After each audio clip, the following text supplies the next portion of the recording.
here tonight. Hello. We're going to wait just a couple more minutes to allow some people to join us.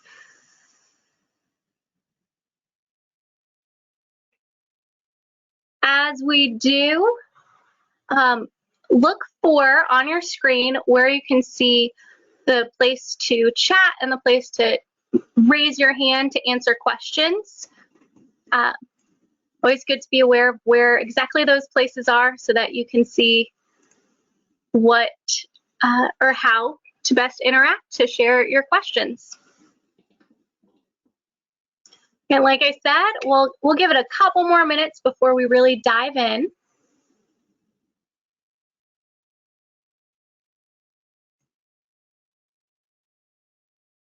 Welcome.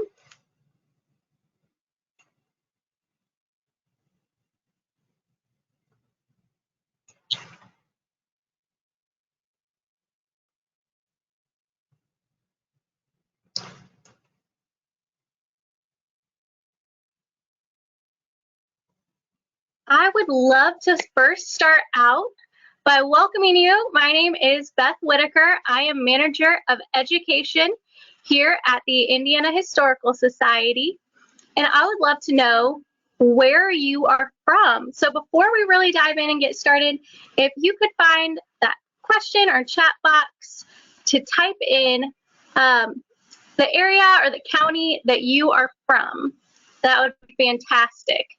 Also help me to know that you are able to hear me okay and see the screen, and that you know where all of the interactive tool pieces are for tonight.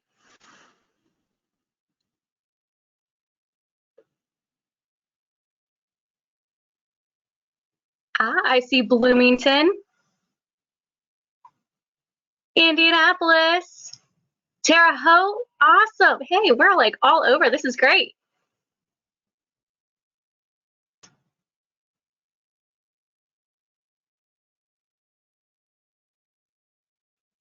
Loving it.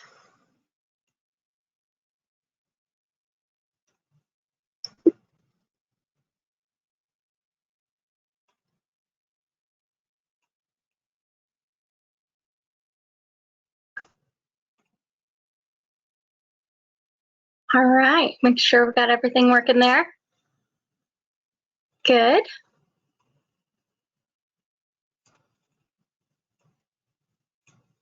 Fantastic. All right, so I've done a few different checks of audio tonight to make sure that we are able to hear each other. If it comes up and you say, I really can't hear you at all, I have a few more backup plans to help us out, we should be good to go. But again, let me know. We will go ahead and get started. So we are looking at Indiana women's suffrage, or connecting Indiana to that national narrative tonight. So what is women's suffrage? Let's go into that very basic aspect of it. So we're looking at the movement to get women the right to vote in all elections. Today we're going to be specifically looking at what's happening in the US, specifically Indiana, but looking at the United States. Of course, the UK has a version of this going on as well. We see lots of different countries that are having the same movement and similar movements in the same or similar time periods. So this is where we're focusing tonight. Of course, there are lots of different places we could look at. We have a quick video to give a little bit of background. And this is the part where our technology is really going to test us. So here we go. We'll try it out.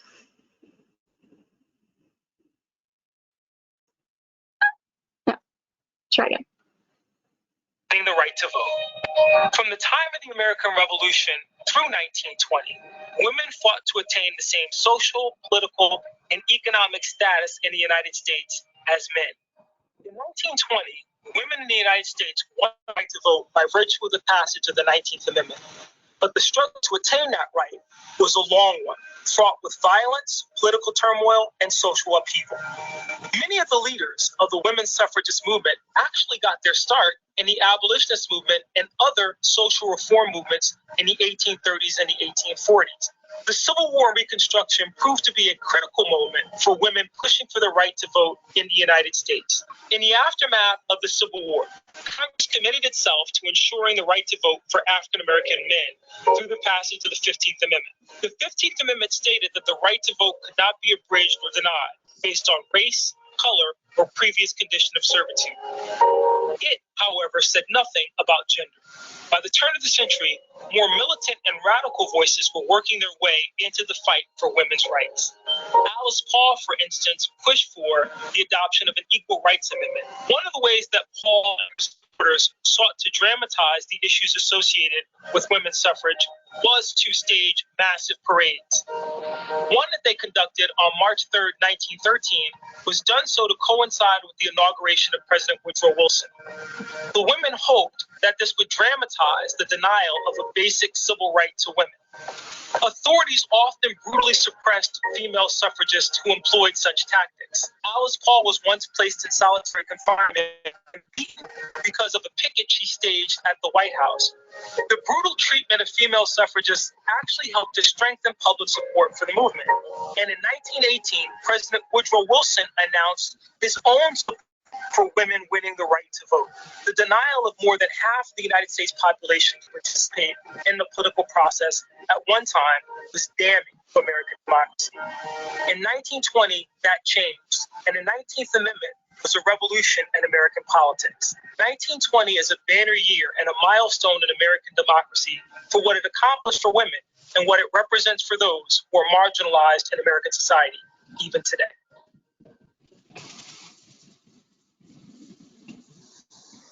Let me see if I fixed. Nope.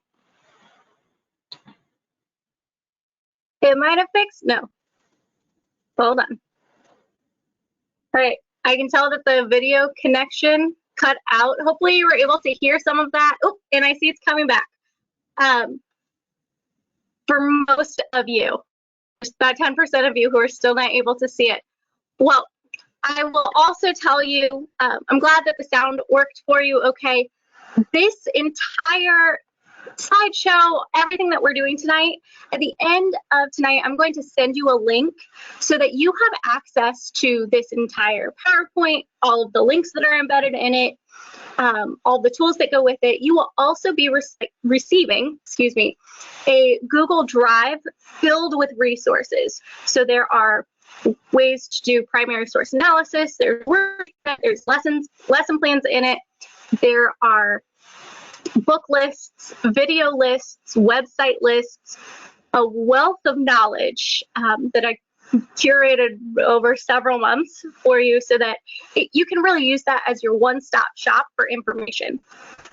You will be an email that has all of those links. You'll get a whole Google Drive filled with resources, so I'll call it your resource drive, along with this slideshow. Okay, so this is in Google Slides, so again, you'll be able to access it.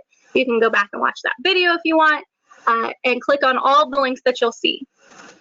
Everything in this is live, so you'll be able to click on it and go through, and you'll be able to watch a recording of this, so if there's something that you'd want to hear again, you'll be able to do that too.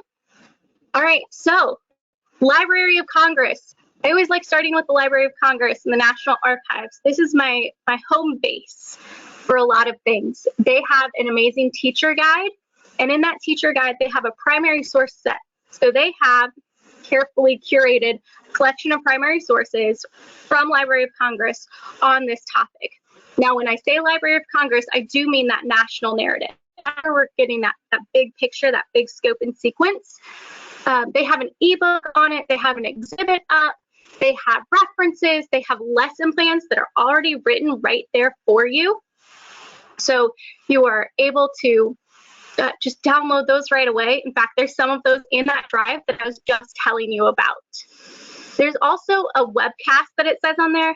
They have a video from when they first opened their exhibit And when they opened their exhibit, they had a wonderful author.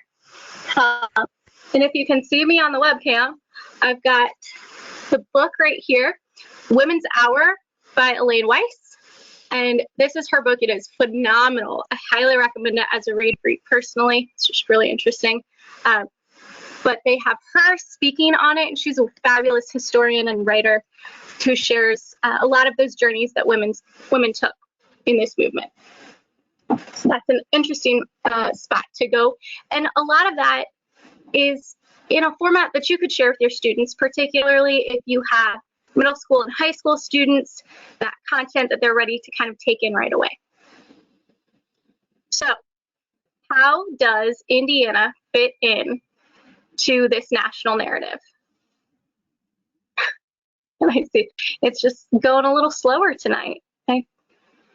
So when green appears for you, it'll show you an image of the Indianapolis Star, and it is the cover of when the governor, so Governor Goodrich, is signing the ratification. So when this went into effect, so January 17th, 1920. What I love about this primary source is that you can see how many different headlines relate to this topic, really why this was so important. We've got a quote on your screen from Dr. Anita Morgan. She is so important for us in Indiana. She is our leading, in my opinion, probably everyone's, our leading historian on the women's suffrage movement in Indiana. And she has a lot to share. She worked with the Indiana Women's Suffrage Centennial Commission. They have created this wonderful toolkit for us as educators. There's a link to their whole website right there. But I wanted to read you some of her words that really hits home about Hoosier women. So on August 26th, 1920, Hoosier women won the right to vote. And at first glance, the meaning behind that statement is simple, but the real story goes much deeper. In Indiana, almost 70 years passed between voting rights and the passage of the 19th Amendment. And though momentous, 1920 is just one milestone in a long and ongoing journey. And access to the voting booth is just one part of what it means to be an equal part of the democratic process. So I find that really interesting, and I love her words here. Indiana women could be found everywhere from almost the very beginning of the early women's rights associations. So women, Hoosier women, we mattered. We had a big role to play. In fact, I'm going to share with you a few of these really leading ladies of Indiana. So on your screen, again, I see we've got a little bit of lag time there. There are so many women that are listed, and this is just the very beginning of it. So a couple of women to highlight here would be Ida Hustled Harper, and she was like besties with Susan B. Anthony and Elizabeth Cady Stanton as well. But she wrote and authored the autobiography and edited the history of women's suffrage with Susan B. Anthony. So that's one of our famous Hoosiers. Martha Nicholson McKay is very progressive. She worked with her husband to help create the Women's Suffrage Society in 1872. She worked to advance women's role in civic and political life. She was a founding member of the Indianapolis Women's Club. She's from Indianapolis, was a part of the Indianapolis Suffrage Society. So she's a really big deal. We have a ton of pieces of correspondence from the women that you see on your screen. Those names, they're not just names of people who were around, but they did a lot. They wrote a lot, and they contributed a lot. So the cool thing is, if you are going through archival material, if you're going through collections, you can see letters that they wrote to people about, hey, this is really important stuff, and this is what we need to be doing. This is how we should engage women and engage men and engage our General Assembly and make a difference. So we're going to go over a few of these leading ladies tonight. Just a couple. You saw it's a very long list. So the first one that I want to talk to you guys about is Dr. Mary F. Thomas. Now you'll notice that on these women, I have their birth dates and their death dates recorded. So I see a lot of these women are pretty early on.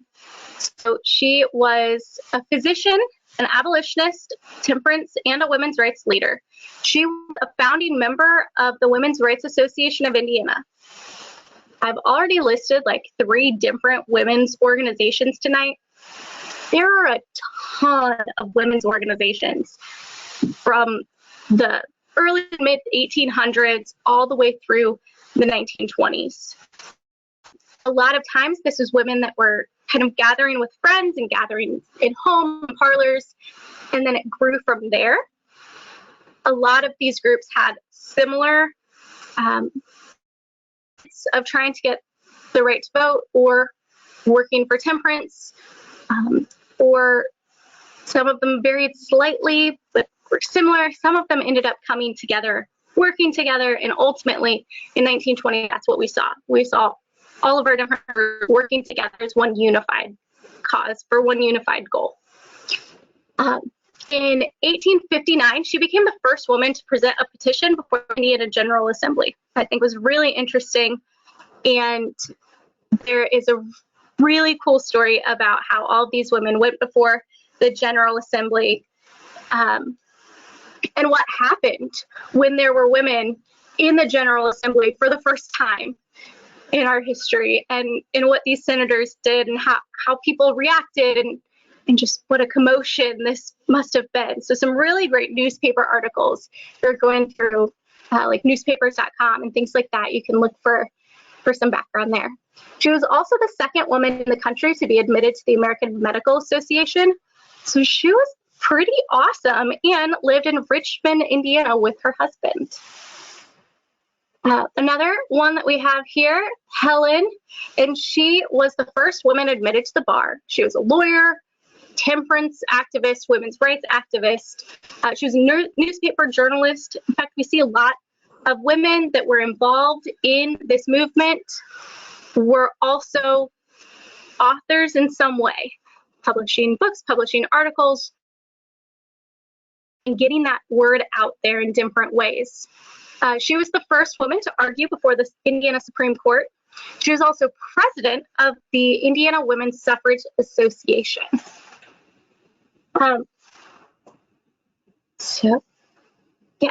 So she argued before the Supreme Court in 1895, and she used to edit a weekly newspaper.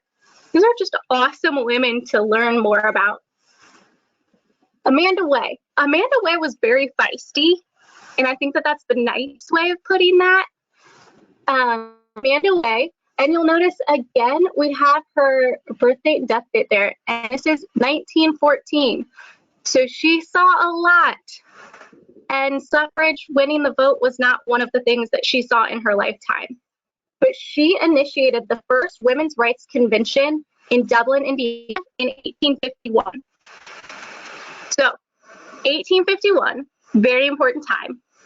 Indiana was rewriting our Constitution, and this was the first big gathering. So we talk a lot about Seneca Falls in New York and that gathering. This was the first gathering in Indiana. It happened in Dublin, Indiana. So shout out to Dublin. And this is really a big turning point for us. And a lot of times we look at that as kind of the start of the women's movement in Indiana, is this women's rights convention. This was one thing that Amanda Way had started and founded. She was dubbed the mother of the Women's Suffrage Association in Indiana by Elizabeth Cady Stanton and Susan B. Anthony for her early leadership. She advocated for rights of women and Blacks. She was a newspaper editor, a nurse, a minister. She participated in the 1854 Whiskey Riot in Randolph County, and this is where you're going to find stories of her wielding an axe or a hatchet. And this is where we really find some feistiness in her and some interesting quotes. She was not one to be messed with. She had an agenda, and she wanted to stand her ground for it. She had a really great quote, too, that I wanted to make sure I shared with you, so I actually wrote it on the screen. It says, "Unless women demand their rights politically, socially, and financially, they will continue in the future as they have in the past. Unless we work for change, nothing will change." I think that quote really stands true today. She is quite the woman not to be messed with. All right, and now we have Mrs. Grace Julian Clark. And yay, Grace Julian Clark actually got to see the 19th Amendment be passed and ratified. So massive celebration there. She was a columnist for the Indianapolis Star. Again, another great writer, sharing these stories and these journeys and getting people to hear what needed to be heard in that day's media. Think about how we share things on social media now versus writing columns at that time. She was credited with reviving the suffrage movement in Indiana. All right, so it said 1851, we really kicked that off. There were some things that happened in the United States in the 1860s, like Civil War. So things died down a little bit. We have some other things to focus on, right? We're really focusing on the abolitionist movements. You'll notice we have not heard a lot of strong Black women's voices in this narrative because that is not the one that is predominant. Don't worry, it is not that it is missing. It is not that it does not exist. I have another wonderful book to share with you, African American Women in the Struggle for the Vote, 1850 to 1920. Highly recommend this one. This was the first book written on really covering in depth of this topic.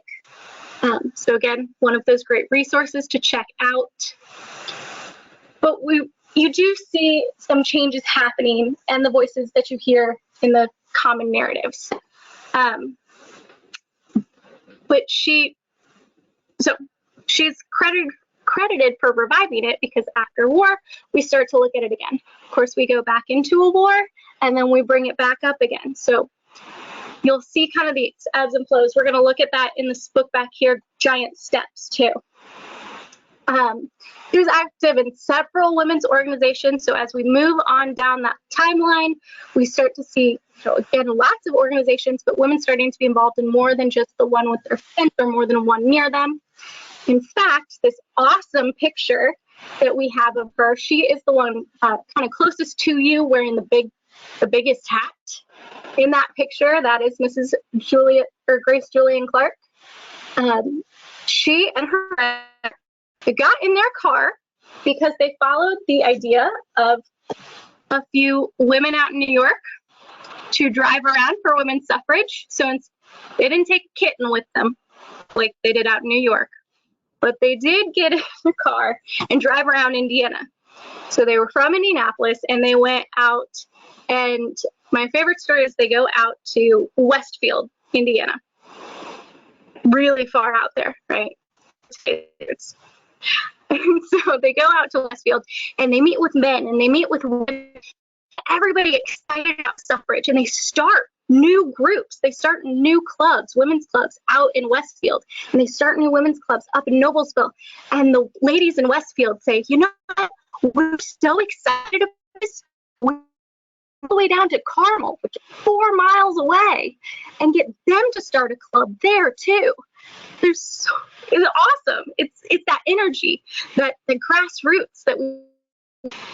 And when they went up to Noblesville and they came out from their meeting, their car, which you can see has a little bit of a banner. You can only see part of it in this picture, but they had a big yellow banner on it talking about women's suffrage. Their car was covered with peonies, or state flower, among other types of flowers and decorations in support. So they gained a lot of support in central Indiana.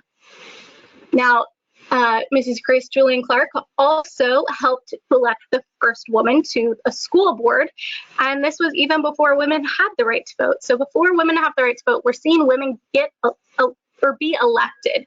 I think it's a really fabulous thing that we see happening in the state of Indiana. Mary Stewart Edwards is our next leading lady, and the last one that we're going to cover today. And she also got to see the 19th Amendment passed. She is most often referred to by her husband's name, Mr. or Mrs. Richard Edwards. In fact, most of our ladies are referred to by their husband's names. This is a really interesting thing to point out for our students who are doing research as they're looking at these primary source documents. The one that we have in our collection, we went down and looked at it today, and it lists her as the treasurer of the association, and it's listed as Mrs. Richard Edwards. So there's some struggle that we see in making all of these connections. Tonight we've referred to all of them by their names. We want to give credit to them, an agency to these amazing women. But it is something that students definitely notice as they're doing their primary source research. So in 1917, she was elected president of the Women's Franchise League of Indiana, which was associated with the National American Women's Suffrage Association. She also helped to found the League of Women Voters here in Indiana. So huge and important role for that. I love this image of her because she made a point to take this portrait with her son and showing her in this light of beauty and motherhood and the strength that is within that, which is very endearing and very juxtaposed to what we see in political cartoons of suffragettes, where these women are have haggard faces and long, pointy, sharp, crooked noses. So you see the beauty in her here, and that was not just done by coincidence. One thing to point out that we didn't talk about was 1917. You might have seen some maps that say that women had the right to vote then. There's a lot of back and forth. There's another time in our we went back and forth on, do women have the right to vote? In fact, it goes all the way back to the 1850s. So, I'm sorry, 1880s. I'll cross-reference that date for you. But what happened was, and I'm going to give you a very basic story of it and leave the rest of it for you to look up, particularly when Dr. Anita Morgan's book comes out later this year. So the General Assembly in Indiana used to meet only every 2 years. And for an amendment or a big change to be made, it had to be passed consecutively. So it had to pass the session in 81 and then pass again in 83. Okay, and there was nothing in 82. So women's suffrage, they were making waves, they were getting through, and they were getting women's rights. They get things passed in the General Assembly. Then there's no session for a year. Then the following year, they pull it up. But miraculously, it's just not on the books. There's just like some things missing. So now this legislation is listed as pending, even though it had passed, and then they couldn't issue a new movement for it because it was listed as pending. There's like a lot of really fuzzy stuff that was happening there as they were changing over those elected officials. Just again, tons of details, great story to look into, lots of mysteries, and a way to really get students excited about something that when they're looking through, state records, which legal jargon can be like so boring, right? For kids, this is really cool. Our students really dig figuring out what really happened here. Was this purposeful or was it a mistake? Was it just a clerical error? All right. Oh, May Wright Sewell. I would be so remiss if I didn't talk about May Wright Sewell. So May Wright Sewell, American reformer, an educator, a lecturer, a civic organizer. She's an ally to Susan B. Anthony and Katie Elizabeth Stanton. She formed and created so many organizations. I could never list them all. She did so much for our state, for our country. She played a role in the culture and social life of Indianapolis. She operated and formed the classical school for girls. She hosted literary and political figures at her residence. She had some adventures with spirituality. She also formed the Propylaeum. So if you're from the Indianapolis area or have visited the Indianapolis area, you might have visited the historic Propylaeum. The building is still there. That is still home to of our Women's Commission, and it's so many great things. I highly recommend if you get a chance. It's on the north side of downtown. It's a beautiful building with a rich history in it. From the Girls Classical School, the Women's Club, Indianapolis Museum of Art, Contemporary Club of Indianapolis, the Heron Art Institute, or the now known as the Heron Institute of Design School. So many things. You'll see here, I don't just have a picture of her like I have on all the others. There's actually a cover of a book, Fighting for Equality.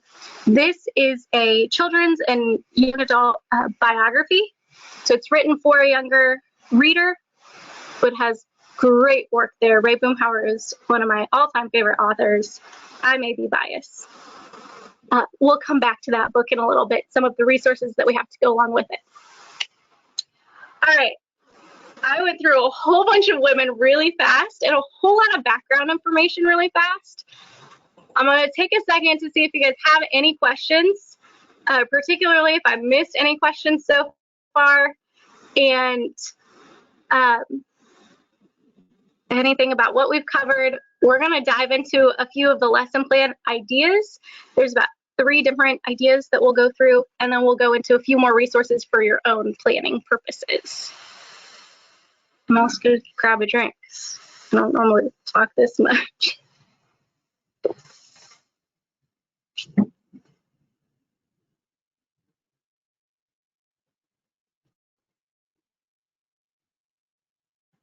All right.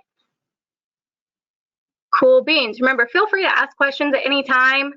I'll be able to see if you're raising your hand or if you're not really sure how to ask a question. And at the end, I'll go over all the different ways to contact me. You'll get, again, that email full of all of the stuff that you could possibly use and then more. All right, so lesson plans. The first one I want to go over is about, this comes in through our language arts. And I scaled all of these to fit whatever age range you're teaching. So there's a way to apply it to kindergarten. There's a way to apply it to 12th grade. Now this seems crazy. Trust me. I got you. All right, so for persuasion, again, seen in every grade level on state standards. One way to do that is a voting exercise. So you could have the class vote on something like, if it's a younger grade, maybe which brain pop video are we going to watch, or what brain break will we take, or what snack do we get to have? So get the kids real riled up about voting, and then let them know only half the class gets to vote. I would do it with either the odd numbers get to vote and even numbers don't, vice versa, something like that. And then after they do the vote, and you have to tell people like, oh, well, what's your vote? Oh, well, you don't get to vote. Have them have that experience and then discuss it. Sit down in that circle and really have them talk through, well, how does it make you feel to be excluded from decision making? Why did you want to have that vote? Why did this matter? And then would the results have been different if everybody got to vote? Maybe yes, maybe no. Maybe you set up a new scenario where you know that the votes would be different. So maybe you set it up so that everybody who plays basketball in your class is allowed to vote on if they're going to play basketball or do dance, and nobody else gets to vote. Only the basketball players get to vote. Yeah, they're probably all going to vote for basketball. So how would the results be different if other people can vote? What if everybody who loves to play soccer in your class was able to vote? Could they pick soccer instead? Or take it up another level and imagine that you're a suffragist and you're urging people to sign a petition for a statewide referendum on the issue, to use to argue that people should sign your petition. How can you get them to sign your petition? And I mean, you could go all out with it, right? You could have costumes, you could go around the school, you could get people, from another classroom and try to get them to argue it. And then also, what counter arguments are you going to hear? If you feel like your students or your school aren't ready to talk about that with women's suffrage, maybe pick an issue that they are ready for. Maybe petition a statewide referendum on school lunches, and how do they argue that? And then you can apply those skills that they've done, that they've studied in government, and apply it to what they're learning with women's suffrage. Okay, so you built this argument on school lunches. Well, how can we see how that's used in women's suffrage? How do we look for those persuasion techniques? We also have this idea of compare and contrast. So there are, I love that lag time on that viewing. It'll get there. Here we go. There we go. Okay. So compare and contrast, creating a Venn diagram of the different tactics or strategies used by various women's clubs to gain suffrage. So there are three main strategies that were used for women's suffrage: moral persuasion, federal amendments, and state constitutions. So a lot of them for the state, you couldn't add an amendment to it, but you might have to rewrite that constitution. Which is the best tactic to use? Is this a states' rights issue that we need to be looking at? Remember, we just had the Civil War. States' rights are a really big deal, really in the forefront. Or do we need to do the federal so that that will apply for every state? Or is this really about people, and we should be talking about our morality in this? The temperance movement was a part of it too. There is a document in your resource drive that you'll be getting that goes over these three different strategies or tactics in verbiage that is really easy for kids to understand, to look at what are those similarities and what are the differences. How do they overlap? You have a lot of these women's clubs, that take one of the strategies and maybe they change it over time of what they're looking at. Lesson plan idea that we have is timelining. Timelining is one of my favorite things to do. It gives me order to my chaos and my random facts. Created a timeline for us. In fact, it's right behind me. If you see me on the webcam, I got it back there. Every school or library should have received one. If not, once you get my email, you can email me. We'll figure out how to get you one. If you want one for your classroom, we'll make sure you get one. Okay, it's also available online. So there's the website there on your screen of how to get to it. You can see one kind of piece of it, that 1912, 1917, 1918. And then, so putting all these pieces in order just helps just to put them in order for Indiana. Want to take it a step further? Take those pieces off of the Indiana timeline and learn how to put them into that national timeline.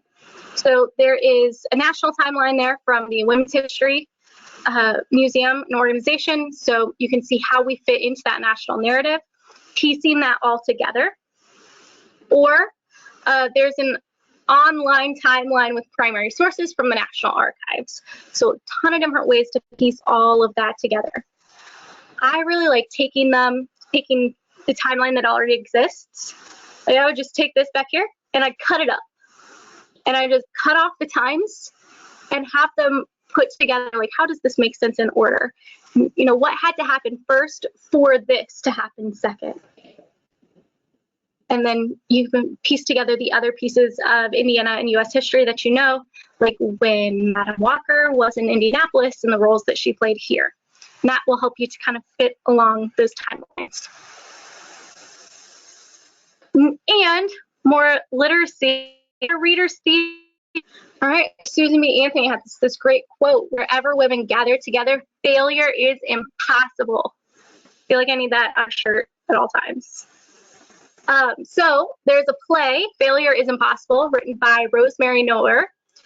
And it was first performed at the 75th anniversary of the 19th Amendment, also known as the Susan B. Anthony Amendment, that thing that we're celebrating this year for the 100th. So that was shared at the National Archives. Well, the National Archives is very generous and has provided the script for everyone free of charge, so you can help yourself to it. It's written for 4 or more students. It's written for 4, basically at the minimum, so that you could do it in a small group. but you could have a role for every student in your classroom if you would like. There's a lot of doubled up roles there. It's definitely something to check out. But it's not too long. It's a good length, well written. All right, it's time to get real. We're gonna get real. You may be thinking, hey, sis, this is a real interesting topic.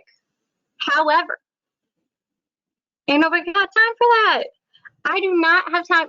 I don't have time to make a big to-do about it when there's no explicit standards for this in my grade. I hear you. I feel you. You are seen. But instead, we're going to drop it into lessons that we're already doing. Okay, we're already doing lessons in government. This is going to tie in. We're already doing lessons on how a bill becomes a law. We're going to drop this into it. What about Reconstruction or state constitutions? Language arts and reading. We just saw a couple of ways to throw it into some small group guided reading. Primary source analysis. It's in that's every grade level, right? So we can pull these primary sources as we're doing our primary source analysis. We just need to be specific about how we're piecing it in, dropping it in. When we're looking at political cartoons, grab one from this area. I understand you don't have time to make a 8-month unit on it, 8-month, full year, whatever. There's other ways that we can drop it in. And if you do want to make a whole course on it, I got your back. I can help you with that too. Okay, so I'm going to pause for just a second again. I want to make sure that if you have any questions about those lesson plans, that I get those answered.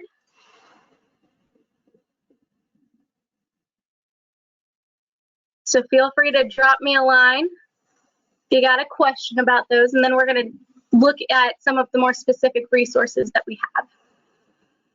Let me know if you can't see me either, because I have a bunch of things that I would love to show you. Lots of books that I have in hand.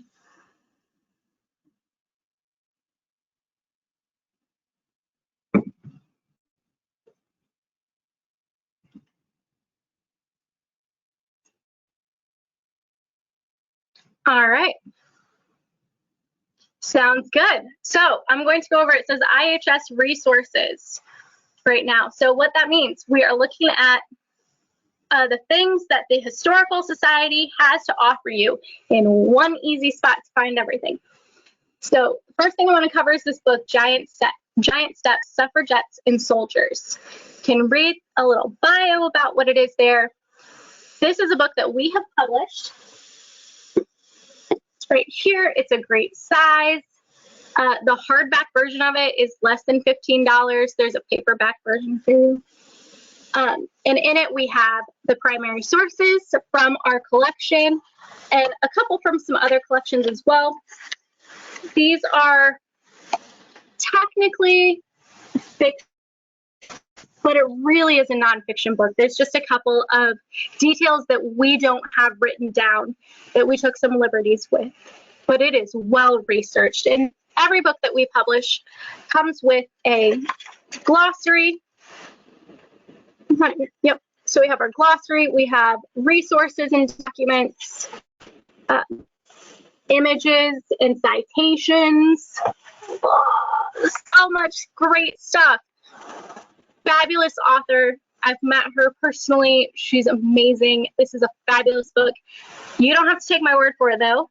You can read a blog post from the Director of Education here, the Historical Society.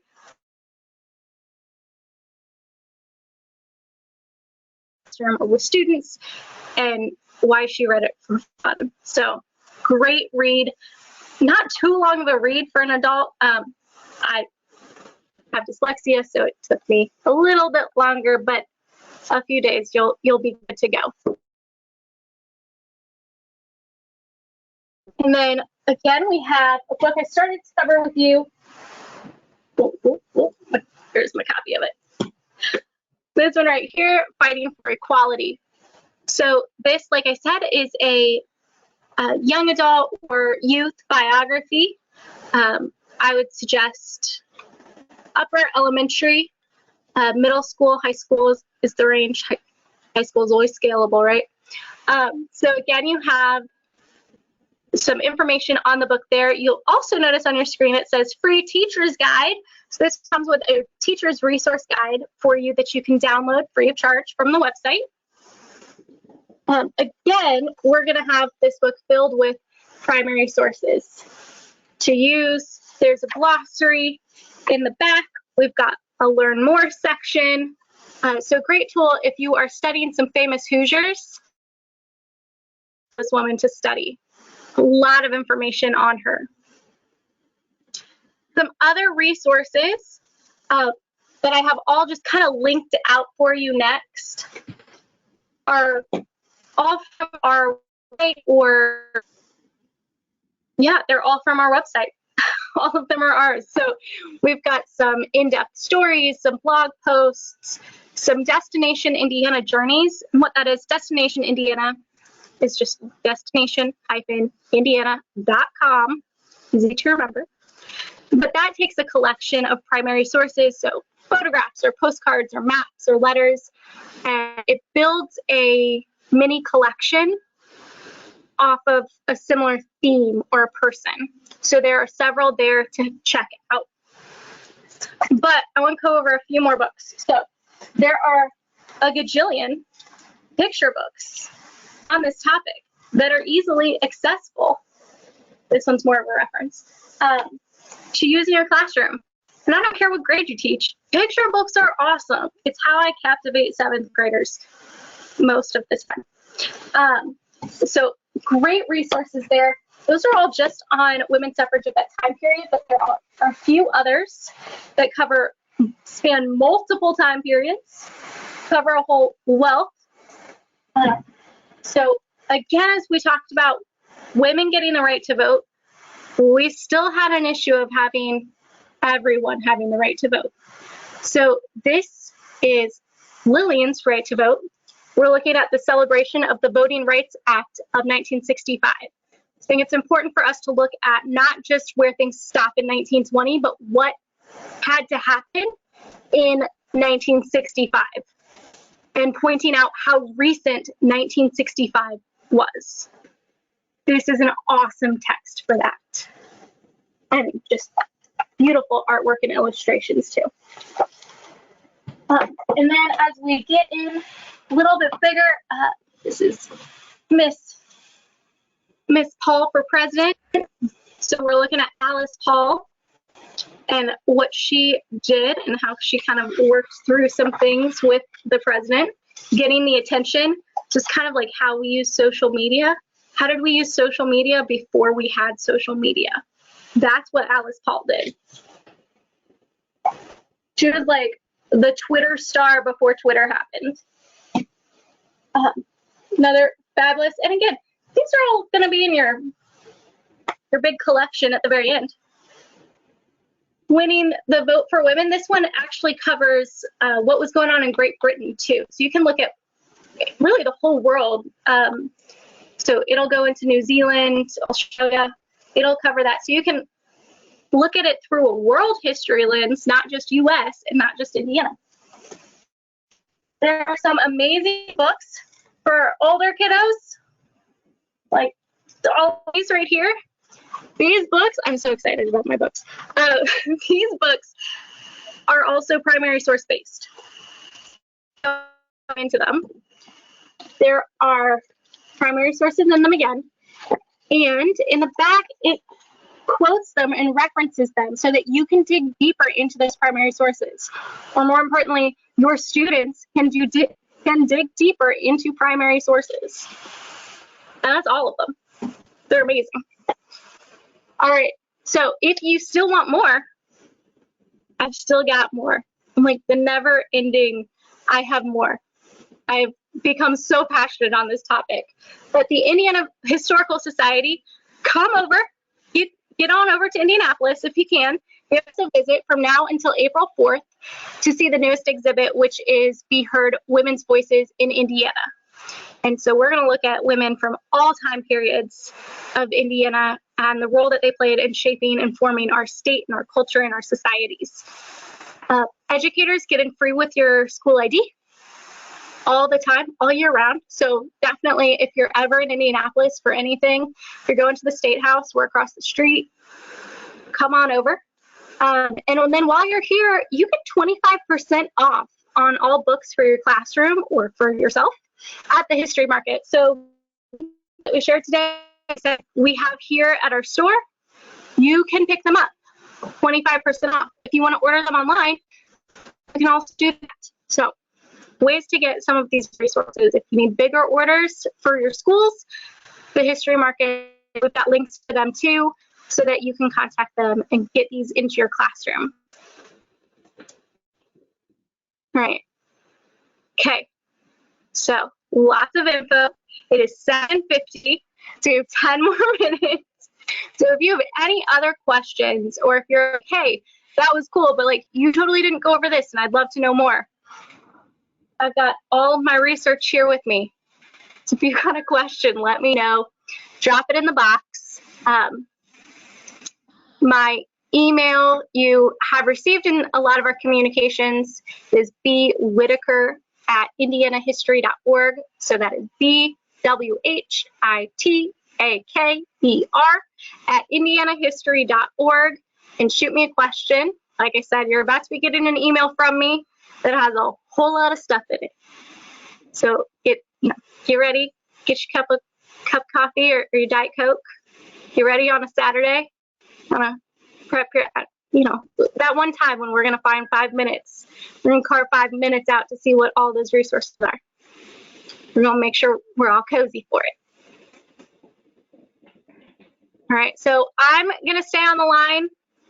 If you have any other questions, feel free to type them in and I will answer them. I will share them with the group. Or if you're like, yeah, sounds great, I can't wait for your email. Wonderful. The last thing I will leave you with is I have a survey in that upcoming email that you will be getting that has all the resources. I'll be sending it to you more than once, but really appreciate it if you could fill in that survey for me, give me some feedback. It doesn't just help me be better at what I do, but it helps me better serve you. My job, I'm manager of education, as I said earlier on.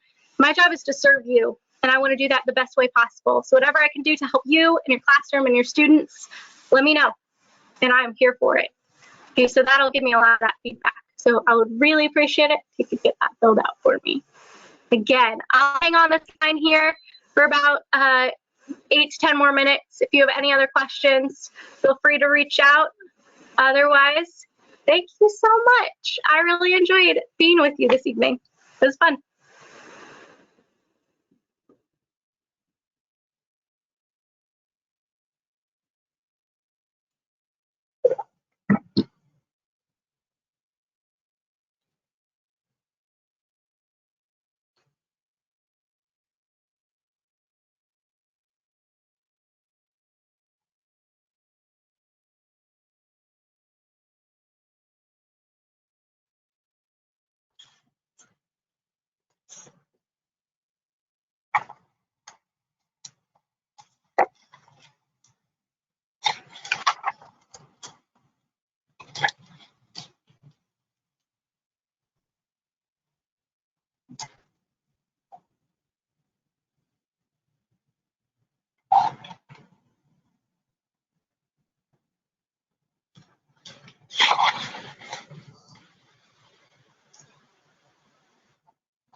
All right, that looks like a wrap. Thanks, guys. Have a good night.